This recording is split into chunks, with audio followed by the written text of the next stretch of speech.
The mics are hot, and so's the gossip. Let's get into it in 3.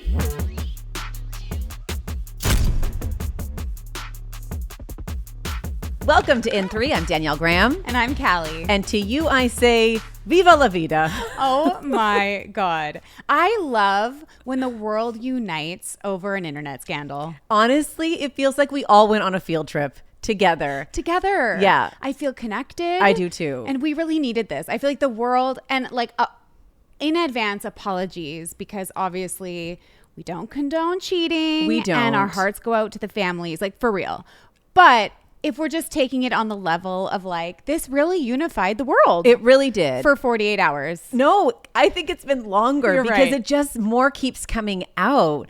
So, of course, we're talking about Andy Byron, who's now a household name, as is the company. And unemployed. Yeah, unemployed.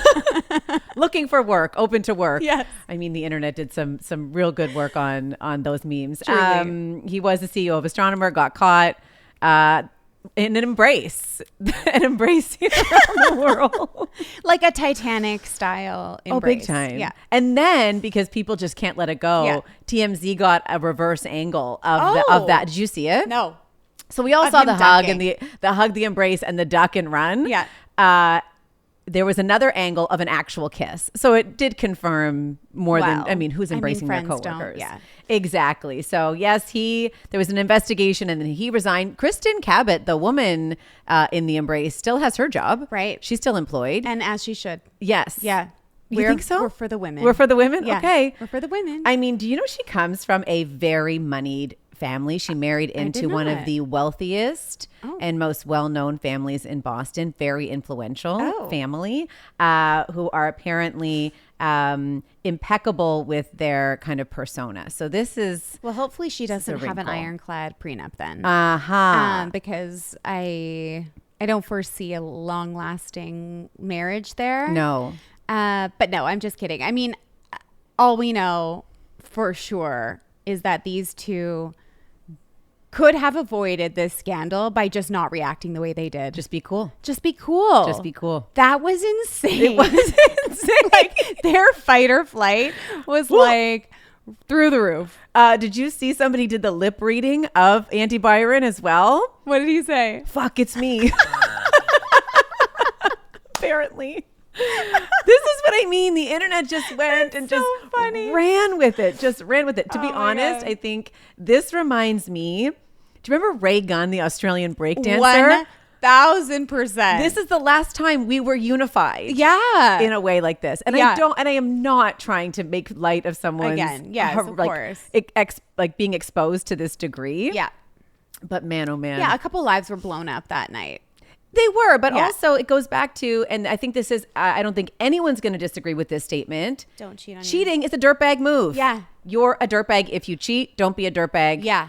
No, I meant like lives of the people who are not in, like, you know, who didn't make the mistake. The kids, the marriages and all that. But Astronomer winning because no one knew that existed until then. So all press is good press. That's I don't know. right. Question mark? Did you see what Liam Gallagher had to say? No. Because Oasis is now on tour. He's just the rudest person on planet Earth. Yeah, truly. in the best way. I'm a little bit mildly obsessed, but just so rude. He said, we don't got any of that Coldplay snidey fucking camera shit. It doesn't matter who you're mingling with, tingling with, and there's other words in there. It's none of our fucking business. Okay. So come to our shows. Sorry about all the swearing. I'm just quoting a Gallagher. I love that you dropped an F-bomb. Yeah, I feel like that's the first one. Is it? Yeah, in like 33 weeks. Do we need to make an edit? No, it's perfect. Sorry, guys. It's not my words. These are the words of the other people. You're just reporting the news, That's what I'm Danielle. We are just journalists at work. We are. That's what we're doing. True. Speaking of people at work and working harder than ever, J-Lo also on tour. Yes. And I think the last time we spoke about J-Lo on stage was at the AMAs, and we described her as doing the mosty most. And that, like, multiply that now by 10 million, and that's how much she's doing. It's unbelievable. Like, the devil works hard, but J-Lo works harder. Like, so true. And I'll do. Like, she is a hardworking gal. Yes. She looks amazing. It's her birthday week. 56 today. Happy birthday, Happy birthday, J-Lo. Yes. And she wants everyone to know with a new song. Can I play you a little snippet of her new song? There's a new song? Yeah. Okay. Is it a banger? Well, I'll let you decide. Okay. I put a cake, it's my birthday. I'ma make this famous ass shake, it's my birthday. Throwing all this money in their face, it's my birthday. Every day is my birthday, bitch. You ain't never seen nobody do it like this. You ain't getting in the night, you ain't on the list. Everything I want, I got, I ain't got a wish. Every day is my birthday. No. Well, first of all, every day can't be your birthday. Like, just from a factual standpoint. Lord, I have tried.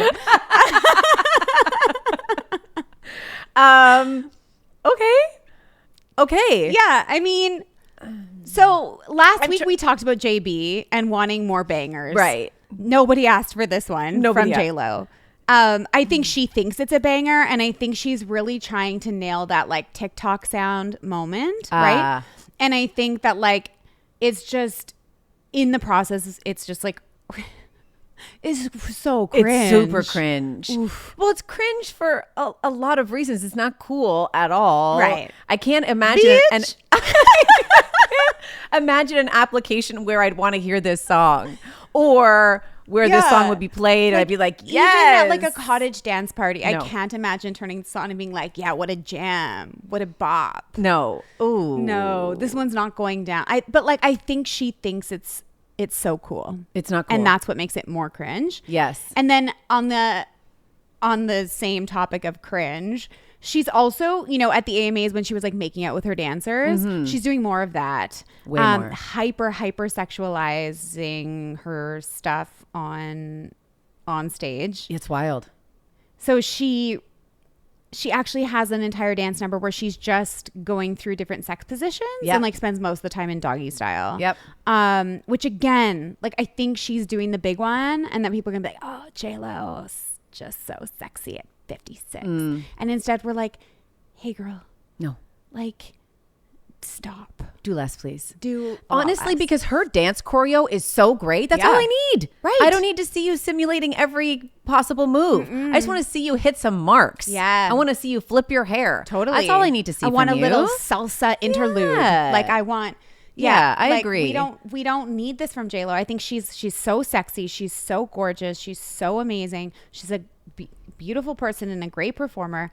And I think she's just, it feels like she's desperately grasping at relevancy. I know. And I think she doesn't need to, but the more she does that, the more cringe it is. And You're she's right. just sort of like digging her hole. You're right. Although the looks have been great. Oh gosh, the looks are believable. Incredible. Body. What did Olandria say? Body, T, outfits, T, face, T. She is working every single thing. She looks incredible. So we're going to give her the looks. Did you hear when a fan proposed to her what she said? Yeah. Somebody in the audience said, "Will you, J-Lo, will you marry me?" And she said, "I think I'm done with that. Yeah, I tried that a few times." Okay, if J-Lo doesn't believe in love anymore, like what do we have left? I guarantee you she's not done getting married.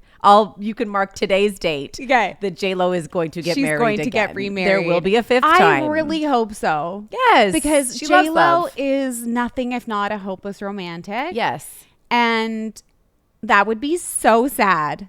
Oh, it would be like, that would be, I don't know. That would just be the most depressing thing I could think of, that J-Lo doesn't want to get married again. There's no world where she's single for the rest of her life. You're right. Let's just. And if she was tuning in to In 3, she would have so many ideas of who to hook up with next. We have choices. We have so many choices. We do. Yeah. And on the note of sort of like romances we want to see come to life. Oh, okay. I like this game. Later in the show, we're going to be talking about a 90s reboot that's come back into the headlines with I Know What You Did Last Summer. But there are some other kind of iconic romantic duos from the 90s that have reemerged this week. Oh. The first one is Katie Holmes and Joshua Jackson. Oh my God. Did you see that they're on set together? I saw them walking down the street. They're on set together. And they look so happy. So happy. Like joyful. So they're filming a project that Katie is directing and he's starring in it. It's called Happy Hours. Oh. She's written it and she's directing it, and I do believe that Josh is starring in it. And they were spotted on set. They look so cute. They both look better than ever, happier than ever. And they're both single. I was going to say, is there a chance here to I don't know. I mean, rekindle? They've maintained a friendship all these years. Yeah. Oh my God. Could you imagine? I don't know. It's not impossible. Not impossible. Not at all. And then another early 2000s reunion that took place this week is Jennifer Garner and Bradley Cooper. Did you remember that he starred on Alias? No, I didn't watch Alias. Neither. But they were spotted out for dinner, and not in a romantic way. Right. Pretty certain. They both are in couples, but I just like loved seeing that duo. I've never seen them together, and I was just really into it. I love that. Yeah, I think more than ever, we really do love nostalgia right now for whatever the reasons are. We feel very comforted by things from a simpler time. Yeah, if you will. Yeah, 100%. Okay, do we want to line up the show this week? We do. It is a juicy one. Gwyneth, the biography. We're going to kick the show off with this. If you've been here a minute, you know Callie and I love a biography and Gwyneth. So like, what a gift. Oh my God, the gift that keeps on giving and will continue to give. Yes. It is not out yet, but there's so many juicy tidbits already. It's crazy. We've seen like 1/10 of what's in this book, not even. It's really making my life. Really mine too. And then as you mentioned, the reboot of I Know What You Did Last Summer is out. The red carpet, Jennifer Love Hewitt, Sarah Michelle Gellar, Freddie Prinze Jr., all these long three people names. They all have three people. names. Yeah. They all do. And, you know, Jennifer Love Hewitt opening up about her journey back to the spotlight, you know, her time in the spotlight when she was, you know, an emerging actress and everything in there. Is there a feud between Jennifer Love Hewitt and Sarah Michelle Gellar? We will get into all of that. And then Pete Davidson's going to be a dad. Pete Davidson expecting. Yeah.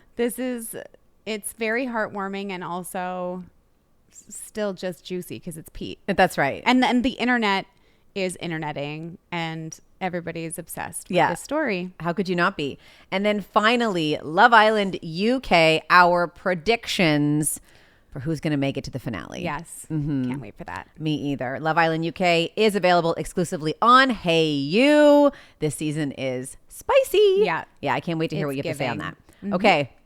I know right. you love Gwen. Oh my God. Look at, I can like feel your joy from here. The biography based on over 200 interviews with sources very close to Gwen. So she herself did not sanction this biography nor give an interview. Well, not officially. No, but there's people in her circle. They be chatting. Yeah. And this author, it's written by Amy Odell, who has previously written other biographies, most notably about Anna Wintour. Yes. And Anna, same thing. It wasn't officially sanctioned by Anna, but Anna did personally give Amy, the author, a list of people to interview and said, if you want to know about me, you talk to these people. Oh, so she allowed those sources or sort of gave those sources permission to speak. Exactly. Oh, that's so interesting. it's not like officially this is my biography, but it's behind the scenes. I think there's been some facilitation. Okay. And I think there's speculation, not confirmation, but speculation that happened with Gwyneth too. Okay. And also, you know, all of these tidbits are coming out. People magazine reporting on it, Vanity Fair, all of the biggest, you know, outlets are reporting on it. And Gwyneth has not said anything about it.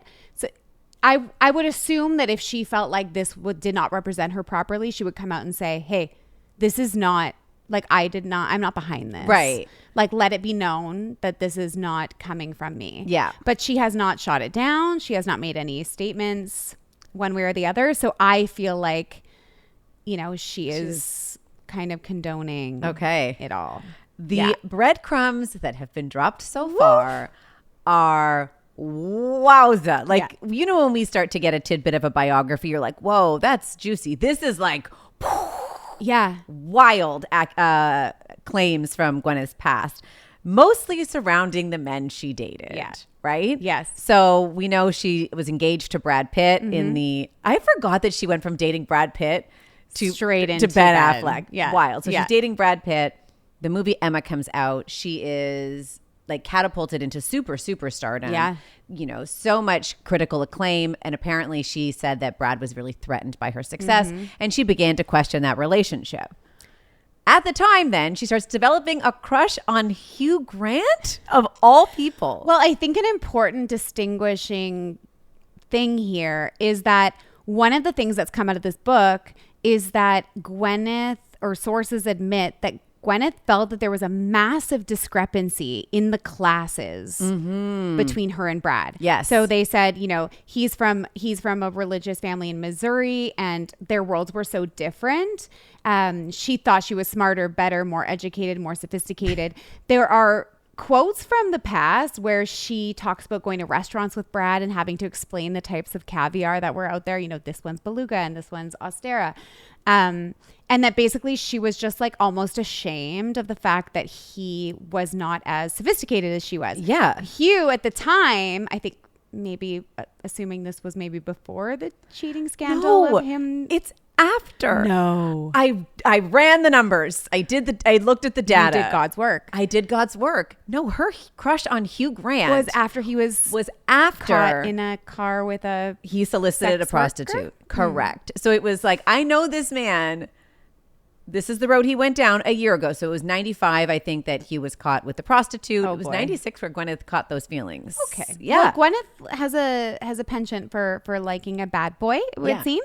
Can we go back to Brad for one hot sec? Yeah, of course. Because in picking up the thread of the disparity between them, she described Brad to friends as he was dumber than a sack of shit. Ouch. Right? Oh my God.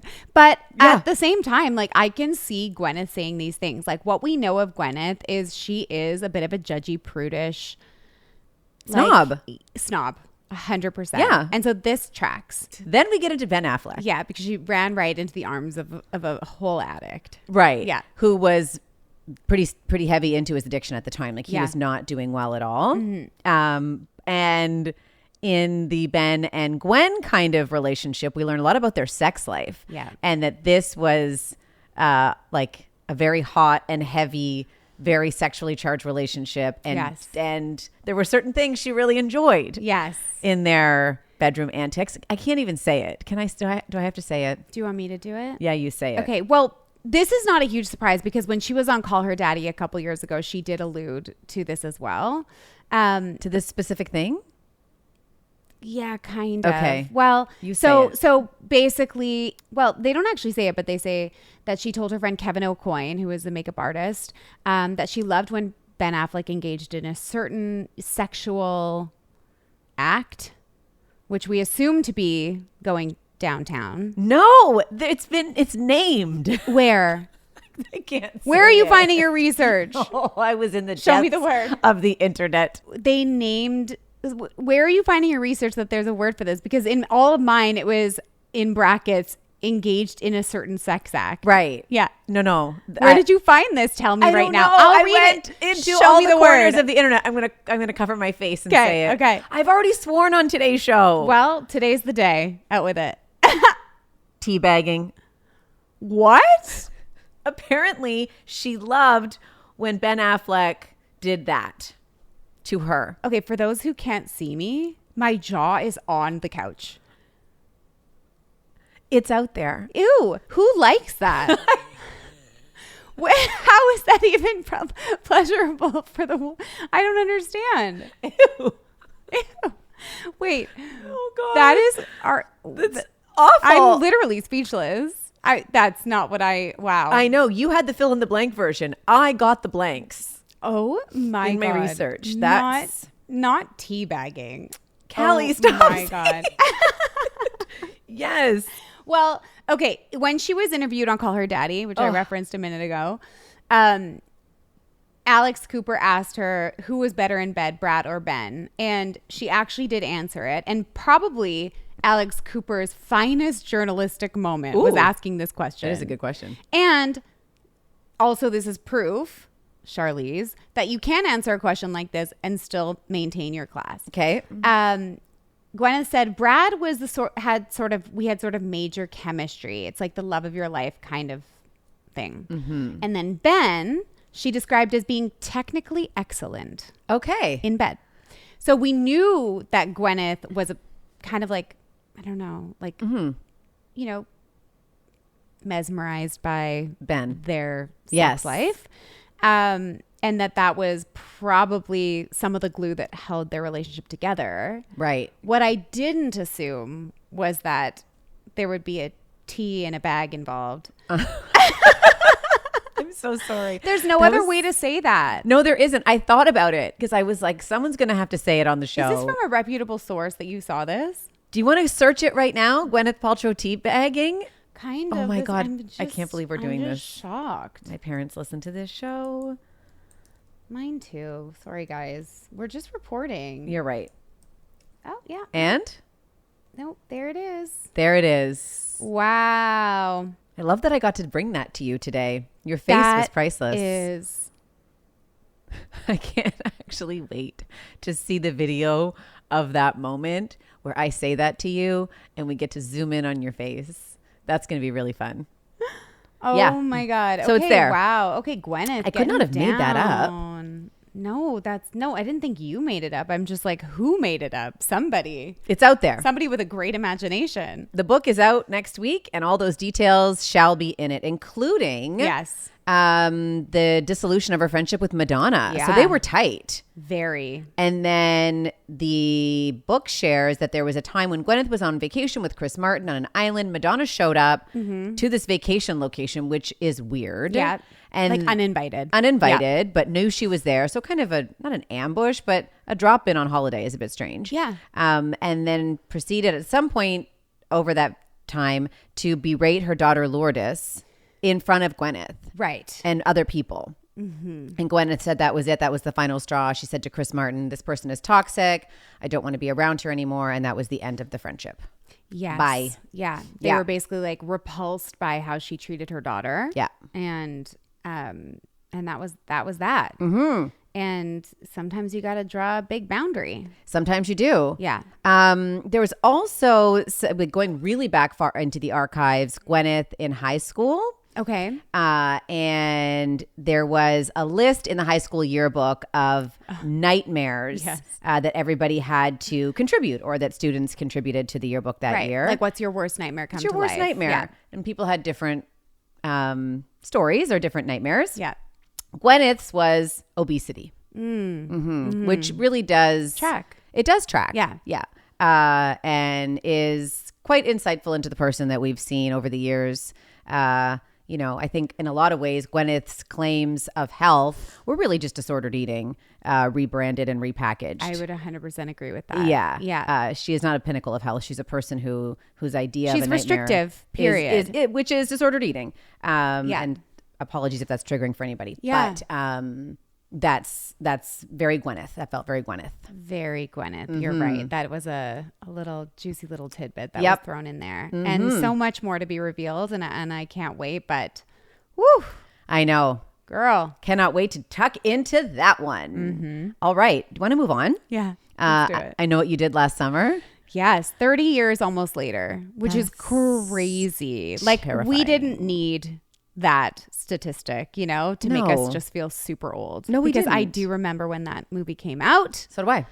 I went to, went on a couple of group hangs with some boys and, held hands. And it was like that era for me. That movie was iconic for the Gen back then. Iconic. And iconic stars. So on the red carpet, we get to see Sarah Michelle Gellar and Freddie Prinze Jr., who, by the way, is aging like the finest wine. Both of them. It's wild. They both look almost exactly the same. Yeah. Yeah. And they look at each other like obsessively. And and that look that they give each other is the same. They look at each other with that same like light in their eyes. Yes. And like it's really just it just looks like they have such a beautiful connection that is still very well lit at this moment. And also they're kind of normie. Yeah. Yeah. Yeah. Like it's giving normie. Like Freddie Prinze Jr. really, I think, gave up his career to support hers. Yes. He really hasn't been in the spotlight. And when he was interviewed, he's in this reboot movie. She isn't really. There's like one flashback, but she was killed in the first one, right? Yes. So she's actually not in this movie. No, she is, though. They found a way to. They did like a Spoiler. flashback, I think, right? Yeah, they wanted her in it. They needed her to be on the red carpet. Exactly. But most of the time they just want to talk to him about her and their marriage, which like I could watch that all day. But basically, you know, he's like, she's the diamond, I'm just the setting. And I was like, what? That is such a cute way to describe it. That is really cute. Yeah. And then Jennifer Love Hewitt was, of course, there. And now come the reports that she and Sarah Michelle Gellar are feuding and don't talk and don't like each other. I believe it. You do? Oh, yeah. Okay, I can't wait to hear your take on this. Big time. Hit me. There is no world in which you reunite at this massive moment, this full circle moment in your life. Yes. With people who you grew up with, basically, and had this monumental success with at such an early age, and you do not cross paths on the red carpet. This had to be intentional. There is no world where this wouldn't be an intentional exclusion from being seen together.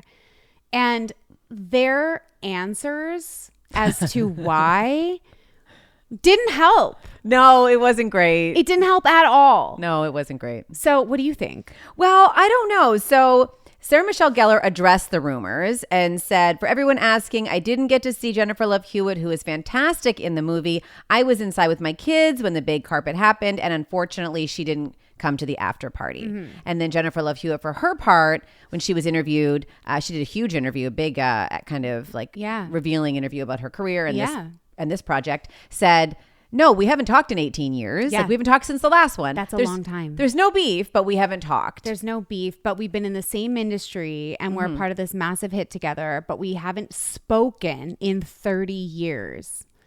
That's giving feud. Now, having filmed this when they were basically teenagers. Yeah. And now knowing that Sarah Michelle Gellar is married to their co-star, what would be the reason why you don't speak to someone that you grew up with in your teen years? What would be a teenage girl? Right. Oh my God. Do you think this is over the Freddie Prinze? Only reason why you wouldn't speak to a girl who you grew up with in your teen years would be over a boy. And I stand 10 toes down on that. You think it's over Freddie Prinze Jr.? Or something happened on that set about a boy, about Freddie or about something else. And I can't imagine any other world. Like, it's just not that deep at that age, right? So I just think you could hold on to a petty grudge about something to do with a boy that you had a crush on that you then married, and now they haven't spoken. I just don't like that this is the focus of this thing. It's like, are these women fighting? I agree, but couldn't they just pose on the carpet together? You're right. They could have just done that. Because if let's say, I was in my mind thinking, like, who would be 90s equivalent male stars? This is if Mario Lopez and Mark Paul Gosselaar, so Zach and Slater, didn't talk on a red carpet. Would it be this big of a deal? Would we be doing these big headlines? Or is this is this happening in this way because it's two women at the center of the story? Yes, it is.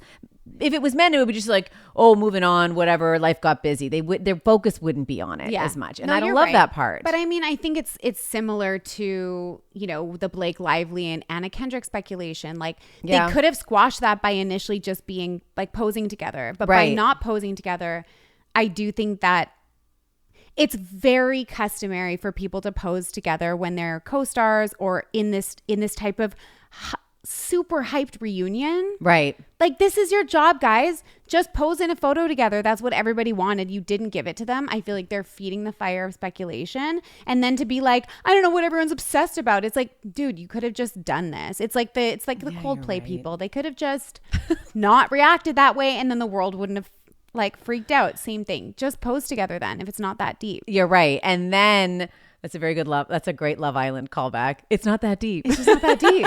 It's not that deep, hun. It's not that deep. It's not that deep, babe. Yeah. You're right. And then that wouldn't be the headlines that are circulating about this reboot. Yeah. Did you read Jennifer Love Hewitt's article about coming up through Hollywood and you know how she's reflecting on that time? That broke my heart into a million pieces. Yeah. The pressure that those girls endured at that time, and especially at a time when tabloid culture was at its peak and its worst. And shame on all of us. Yeah. But truly. Yeah.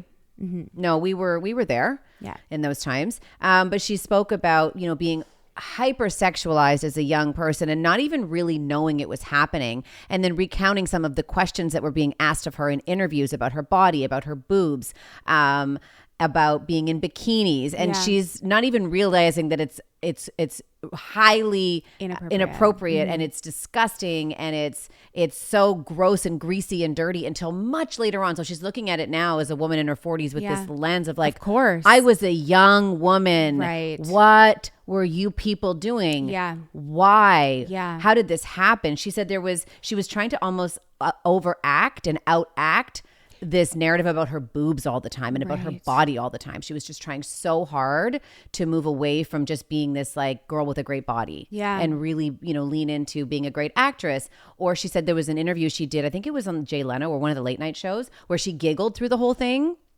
And she kept saying, I'm a dork, because she was really trying to stop this whole like super sexualized young girl narrative that had been chasing her this whole time.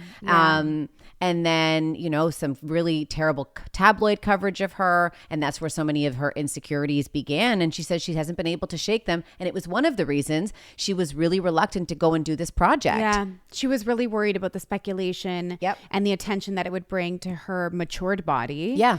And I think like that's so true. First of all, we see it all the time that, girls or women who were sort of child stars who then are now grown women are then held to the standard of what they looked like when they were 16. Right. You can't which age. Is impossible. The tabloids were really hard on her specifically about her body. Right. At first it was hypersexualized and then it was hyper critiqued. Yes. Any, like what they perceived to be weight gain or anything like that. And there was so much made to do about her weight. Oh my God.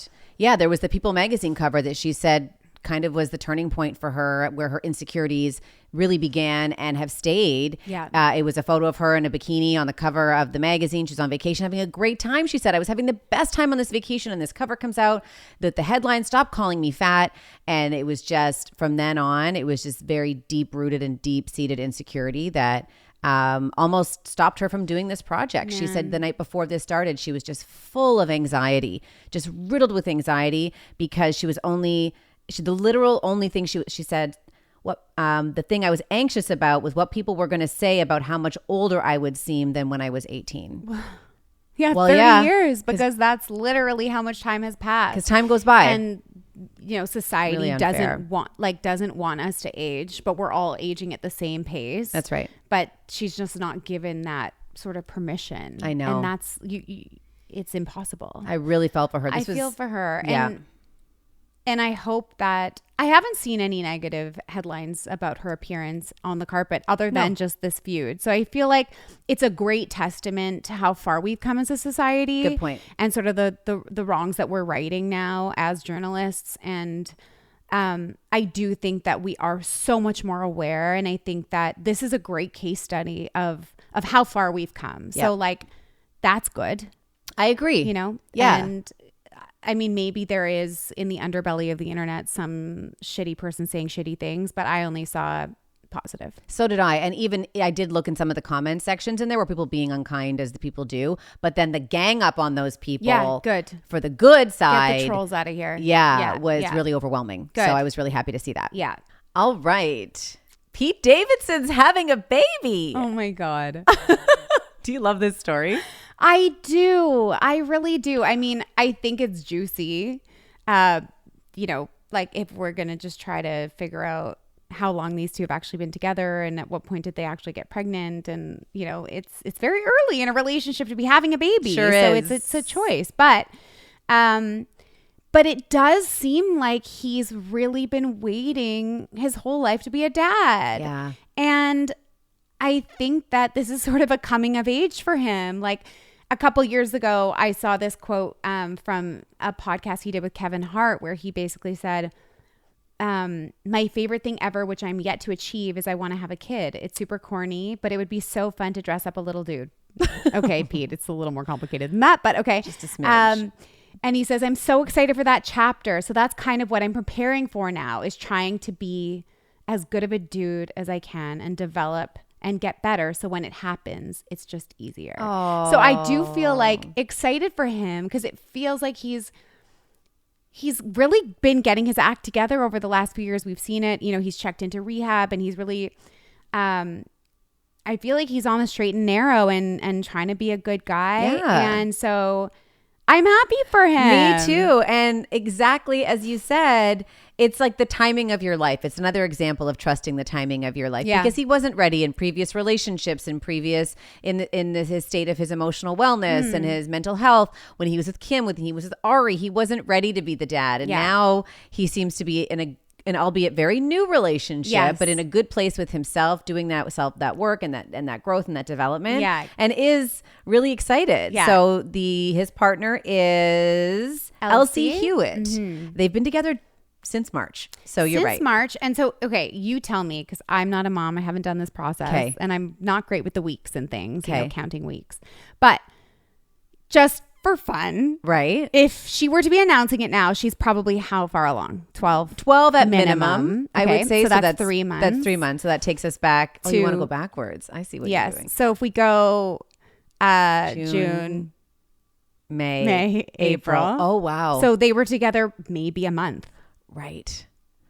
Okay. Am I wrong? No, you're not wrong. So I'm just saying like, oh, yep, it happened fast. Oopsie. Yeah. They're also living together now. Yep. Well, they got that. They're now cohabitating. Good to practice before, you know, the real thing. The way they announced it was super cute. It was. Elsie posted a carousel and the internet is kind of freaking out about a couple of things. Are they? In this carousel, like not in a bad way, but like super kind happy? Of giggly and just like loving it. The first thing is, okay, so the first photo in the carousel is the two of them in what I'm now calling the Coldplay pose. Right? Yeah. He's like behind her, holding her. Can you imagine how much I hate that pose? No. Like as somebody who doesn't love a lot of hugs. No, thank you. They make it look good though. They do. They It's really cute. do. So, and they're behind them, obviously internet sleuths or sleuthing, is his VHS collection, which is, oh my God, really an intense VHS collection in 2025. Like I think most of us have thrown those out or donated them or whatever. But he has like a massive VHS collection. Wow. So people were like going in kind of analyzing his library. You got to be careful with your backgrounds. Exactly. And then the very last post, and they also posted, you know, moments of them getting their ultrasound and the actual ultrasound. Like they're giving a lot of info here, which is lovely. And then the last slide, I don't know if you saw it, but it's Pete and Elsie in, I guess, a park or a field. And they're looking at each other. She's standing in front of him and he has his hand kind of inside her waistband. Oh, like kind of like pulling closer kind of thing. And the internet is like pregnant just from looking at it. Right. Basically, it's like immaculate conception just looking at this hot photo. And basically, much was made to do about his hand placement and how hot that was. And there's just something about him, right? Yeah. This like je ne sais quoi about Pete. Like he just can't help it. Yeah. And he's just being him. And the internet loves it. Now, I did want to talk about the fact that this isn't his first go around as a dad because he did have a practice round with Kim's kids. Oh, I totally forgot about that. You're right. He would have. So he was in the role of like step parent dad for a minute there. And I just want to remind everyone that he had all of Kim's kids' initials tattooed on him. Oh, that's right. Have those ones been removed yet? Because he is in the process of doing all the removals. Yeah, I'm assuming that's probably top on the of the list. Yeah, along with My Girl's a Lawyer or whatever. Yeah, and Ariana's name was over there too. Here's a quote from Kim, or from someone in Kim's camp from back when they were together. She said, or this source says, she loves that she can trust Pete to take them to do activities on his own. Oh. It takes a lot of stress off her and their relationship. She thinks it's really cute and is grateful for how seamless it's been. Pete is really good around the kids and they all love him. He was taking them to soccer. Oh, I know like biological dads who couldn't take 4 kids or any kids to do on their own to do that. Truthfully. That's just crazy. That's amazing. Yes. No? Yes. I mean, I think it's just like a lot to put on, a single young guy. But he obviously wanted to do it. He's obviously like so into this fatherhood thing to the point where he did take that role on and probably did it with a great attitude. So yeah, like he did have some practice there. So good for him. So what do you know about Elsie Hewitt? I know she's very pretty. Yes. She's an actress and a model. She's a model. There was Playboy was kind of the thing that was her launching pad. And then she went on to do big campaigns for different brands, Guess, etc. She has previously dated Jason Sudeikis, Benny Blanco, and Ryan Phillippe. Oh, yeah. Okay, so she's no stranger to a famous boy. Nope. And she starred in music videos. I think one of them was a Benny Blanco production. She clearly doesn't have a type. No. Kind of all over the map. You're right. All over the map. Very all over the map. So they're all famous. Do you know who I'm the most excited for in this scenario? Who? Pete's mom. Aww. I am so excited for Pete's mom. Apparently, she is so thrilled for this baby. She's so excited to become a grandma. He and his mom lived together up until a few years ago. Right. They're super tight. He lost his dad. She lost her husband in 9/11. He was 7 years old. She's a young mom, like in her 30s. They are so bonded. They are so close. Cute. He's so crazy about his mom. And now he gets to make her a grandma. And I'm just so happy for his mom. I'm so happy. I think it's so sweet. Sorry, Mom. Sorry, you're never going to get to do that. No. Makes you feel bad. No. Can we talk about your baby reveals? Oh my God. How did I reveal? Well, with B. Oh my God. Okay, specifically with B, because it wasn't on my radar that was going to happen. Right. I think it's just because I'm a childless human. I don't often consider that someone else might be trying to do that. Right. So it was off my radar. So and I remember you guys came over. Would have been in the winter. Yep. And you brought wine and beer as you always would. Oh my God, I remember this. And then we drank like we normally did, which at the time we could really, put it back. Yeah, we could. And then it was revealed that it was all a lie. Yeah. That wine was non-alcoholic and you were pretending. I can't believe we did that. Like the lengths we went to in hindsight were absurd. Yeah. Why I didn't just tell you, I don't know. It's just like, but I love that there are so few kind of surprises in life or things that you can really cherish and hold sacred for a minute and just for one brief moment until it's everyone else's news too.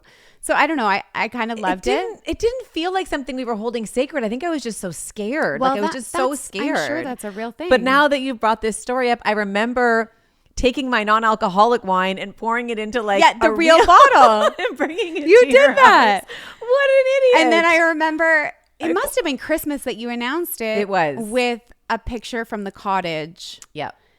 Right, of like, was it a smaller chair next to the big Muskoka two chairs? Muskoka chairs and a grown-up size and then a little baby Muskoka chair. Oh. Which was...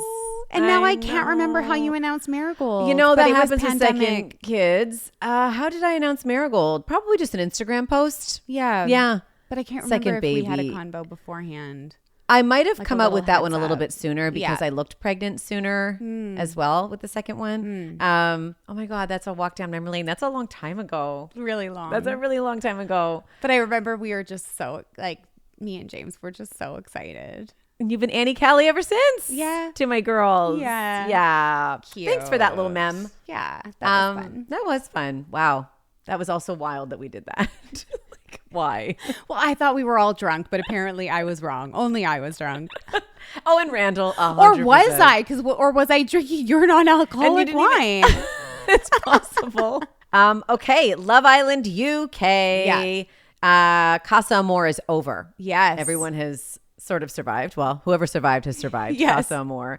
The public in the end will decide who's the winner of Love Island, but I think we should do our predictions. Yeah. Right? Yes. Of who we think are going to be at the end. In the finale. Yeah. Yeah. It's a fun time to do that because obviously there's been a massive shakeup with Casa Amor, which is, always the most dramatic time. It is. And so, yeah, I think it's really fun based on the couples now who we think will make it to the end. Okay. Should I go first? Yeah, you go first. Should I just name all three? Give me your three couples and give me a little reason why you think they're going to make it to the end. Okay. My first couple is Harrison and Lauren. Interesting. I think these two have the most chemistry, like authentic chemistry, both emotional and physical, that I've seen on the show so far this season. Okay. Yeah. So I think those two are going all the way. Wouldn't have had them. My next one is Connor and Emma. I like that. And the reason why is because I love Connor, period. We know from episode 1. Yes, we know from episode 1 that I love Connor and I want to see him go the distance. You know, he's been through it. He's bounced around a little bit. Emma is Harry's ex. So I love that she's on the show. She's mature. She's cool. And I think she's going to take Harry down, which makes me love her even more. Yep. My last one, kind of predictable, but maybe not, Dejan and Meg. Yeah. I think by the skin of their teeth, they're going to make it through. I do think that the public doesn't love how Dejan's been moving. I but agree. I do think that they love Meg and they're going to want to see her stick it out to the end. Yep. And I think Dejan has some, repentance to do. He's got to repent. He needs to repent. He needs to repent. He does. He needs to, get his shit together. But I think he can make it happen. And I think the public will carry them through to the end. I agree. So my 3, I'll start with Dejan and Meg because I agree with that one. Exactly as you said. People love Meg. I am disappointed in the way Dejan's been moving through this whole thing. Yeah. Just close this relationship off already. Yeah. It is exactly as she described when he was at Casa Amor. It's having his cake and eating it too, and my Meg, and sleeping in the day beds, but saying all these things to women. Like it's not respectful. No. Just because you're sleeping in another bed doesn't mean you're being respectful It's there, like that bud. does not negate all the other things you've done. No, it doesn't. Dirty dog. No, it doesn't. I think he locked in with her just to get to the end is what I think. Yeah. He wanted a person he could get to the end with and maybe win the 50,000 euros. I can't see them like making it in the real world at the end, but I think they're going to get to the end. No. I actually think Harry and Helena are going to get to the end. You do? I do. Okay. Because of their undeniable connection. Right. Cal. Although when the girl in Casa Amor asked him, he was like, is it undeniable? It's like this man changes his mind every second. He does. And he changes his mind with whoever he thinks he can get more naked. It's Yeah. like, Oh, God, yeah. I see that I could get you a little bit more naked Little than more I naked got than the last her. girl. So I like you the most. It's so easy to clock what Harry's up to. Totally. But I think that people might want to see them get to the end just to see what happens, right? Yes. And then I think Tommy and Lucy. Oh. Yeah. Okay, Tommy and Lucy. I don't really love the way Tommy has behaved kind of on this back end of the season, but I think the public loves Tommy. Yeah, you're right. They stood They up for do. Tommy when he was being mistreated earlier in the season. Yes. So I think based on Tommy alone, maybe not necessarily because of his couple, he'll get to the end. Fave. He's a fan fave. Okay, fair enough. I guess we'll see what happens. I love it. I do too. I love this season. Love Island UK is available exclusively on Hayu. New episodes drop every day. No VPN needed. Just need Hayu. I can't wait to see how it all unfolds. I know. I can't wait either. Yeah. Yay. Well, this was great. It was so fun. As always. Yes. Love this I hang. needed this laugh today. Thank you all for listening. Yeah. Don't forget to rate, review, comment. Tell Let your us know friends how you're feeling. Yes, send it to a friend. Yeah. I promise they will be happy to receive it. I think so too. And get in our DMs too. We love hearing from you guys. We've got some really active listeners who are some of my favorite Yeah, people. we do. Shout out Sabrina. Yes, shout out to all the girls in the DMs who I chat to daily. Exactly. We love you all. Yeah, Have we a great love you. week. Bye. Bye.